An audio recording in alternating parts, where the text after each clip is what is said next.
Je voudrais maintenant vous montrer un reportage que l'on a réalisé ce matin à Bussière-Boffy. Vous avez entendu parler des yourtes, non, de Ah oui. Bussière-Boffy?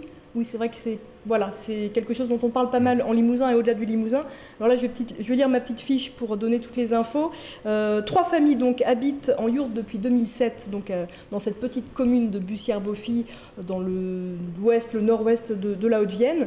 Donc ces 3 familles ont été condamnées par la Cour d'appel de Limoges le 14 juin dernier, donc c'était il n'y a pas très longtemps, donc condamnées à la démolition de leurs habitats d'ici 3 mois, avec une astreinte de 75 € par jour et par yourte, et une amende totale de 4 340 €. Les familles condamnées qui avaient obtenu gain de cause en décembre dernier, donc c'est pas très longtemps non plus, devant le tribunal correctionnel, ont décidé donc de se pourvoir en cassation, un pourvoi qui suspend l'application de l'appel des peines, donc pendant peut-être 2 ans a priori. Et c'est vrai que depuis des années, pour rappeler un petit peu le contexte, les yourtistes, on les appelle comme ça, les yourtistes de Bussière-Boffy, se heurtent au maire de la commune qui affirme n'appliquer que la loi. La justice a plusieurs fois pourtant retoqué le maire, Jean-Paul Barrière, jusqu'au 14 juin dernier où il a obtenu gain de cause. Alors depuis, eh bien, monsieur le maire ne veut plus parler aux journalistes, on avait pourtant envie de lui donner la parole également. Donc du coup, on a pu rencontrer Sarah Chaumet, une des habitantes des yourtes. On l'a rencontrée ce matin et on a eu sa réaction. Regardez. On est 3 familles habitant dans des yourtes, pas très loin les unes des autres, dans 2 hameaux de Bussière-Boffy. Et on est installés dans ces yourtes depuis 2007. Il y a une famille qui est sur le terrain d'amis qui leur prêtent. Et puis les 2 autres, moi et l'autre famille, on est sur notre terrain. Mais c'est une tente dans le sens où elle se démonte et on sent les éléments à l'extérieur. Moi j'aime sa légèreté, le fait qu'elle se met, qu'elle peut s'enlever, qu'il ne reste rien derrière. La mairie d'avant nous avait autorisé de nous mettre là parce qu'on était des tentes et donc sans permis de construire.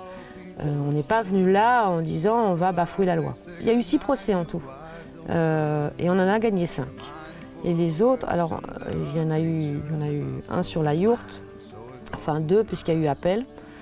Mais les autres, c'était parce que le maire a fait de nombreux arrêtés interdisant le camping en cas où on serait considéré comme des tentes, qu'on ne puisse pas rester. Parce que le but de ce maire, c'est qu'on parte. Nous, on est arrivés ici, les terrains étaient ni constructibles ni inconstructibles. Il n'y avait pas de plan d'occupation des sols. Il s'est dépêché d'en faire un pour nous rendre inconstructibles. Et une fois qu'il a fait ça, il nous a envoyé l'huissier en disant « Vous voyez, vous êtes sur un terrain constructible, donc illégal. S'ils sont des constructions, on rend inconstructibles. Et si on les considère comme des tentes, on interdit le camping. Comme ça, ils n'auront aucun moyen de rester. » Ça démontre que son souci, c'est vraiment qu'on parte. C'est pas, voilà, ça s'appelle concrètement de l'abus de pouvoir. D'ailleurs, ces arrêtés de camping ont été annulés par le tribunal pour abus de pouvoir et atteinte aux libertés. À l'extérieur du village, on est très soutenu. Dans la région, on n'a jamais rencontré personne qui trouvait qu'on n'était pas à notre place, en fait.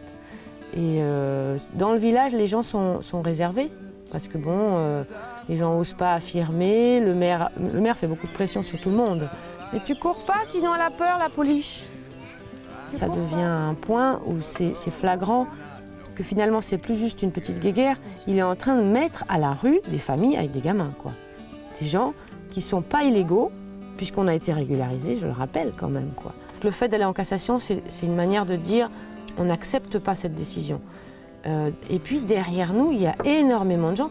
Donc pour le répit, oui, c'est suspensif de la peine, sauf qu'il y a un premier filtre dans un bon mois et on ne sait pas si on va le passer. Il vérifie que la raison pour laquelle on va en cassation est valable. Pour aller en cassation, il faut qu'il y ait une erreur de droit. Or, l'erreur de droit, ce serait de considérer une yourte comme une construction. Sauf que comme il y a un vide juridique, c'est délicat à prouver. On ne peut pas le prouver. On a un mode de vie qui ouvre des portes sur des nouvelles manières de vivre l'environnement, hein, vivre avec son environnement et de faire attention. Quand on a des toilettes sèches ou des assainissements écologiques, c'est quand même on aborde l'écologie sous un angle assez positif, surtout qu'il n'y a pas besoin de millions pour le faire. Donc c'est à la portée de beaucoup de gens. Il y a beaucoup de communes rurales, notamment en Limousin, où il n'y a pas assez de gens. Donc quand une famille veut venir des jeunes, quoi, parce que c'est ça, qui veulent s'installer, qui n'ont pas forcément les moyens d'acheter parce que les bâtis sont chers et qui ont une envie de vivre proche de la nature. Il y a des maires, ils sont super contents. D'ailleurs, dans notre procès, il y a des attestations de maires qui disent c'est non seulement bien de le faire, mais c'est une faute que de le refuser dans un village où il n'y a personne, quoi. On ne peut pas se projeter dans l'avenir avec cette histoire. Et c'est ça qui est le plus destructeur pour nous. Et puis bon, aujourd'hui, je rappelle qu'il n'y a plus que le maire, il y a aussi l'État, parce que c'est l'État qui a fait appel. On avait gagné en novembre, ce n'est pas le maire qui pouvait faire appel. Le maire était partie civile, on s'est retrouvé face au parquet, donc l'État. Et c'est l'État qui a fait appel, donc maintenant, il est clair que l'État soutient les abus de pouvoir de ce petit maire. Alors voilà, c'est dommage effectivement que le maire n'ait pas souhaité répondre à nos questions. En tout cas, si vous voulez en savoir plus sur les yourtes de Bussière-Boffy, n'hésitez pas à aller sur leur site internet, tout simplement. Vous pourrez les soutenir ou pas les soutenir, comme vous le souhaitez évidemment. En tout cas, ce qui est intéressant avec... c'est plus qu'un fait divers et c'est pour ça qu'on a voulu faire un reportage et c'est pour ça qu'on a envie, nous, à Télim, de suivre toute cette histoire. C'est qu'il y a effectivement un vrai vide juridique. Est-ce qu'une yourte peut être considérée comme une tente ou comme un habitat? Et est-ce que finalement, quand on a des responsabilités politiques, de quelle façon est-ce qu'on peut réagir par rapport à la loi quand il y a des nouvelles formes peut-être et des alternatives à notre façon de vivre qui se mettent en place? Donc voilà, tout ça, on trouve ça intéressant. En tout cas, on trouve que ce sont des questions à poser aujourd'hui et qui peuvent ouvrir des débats.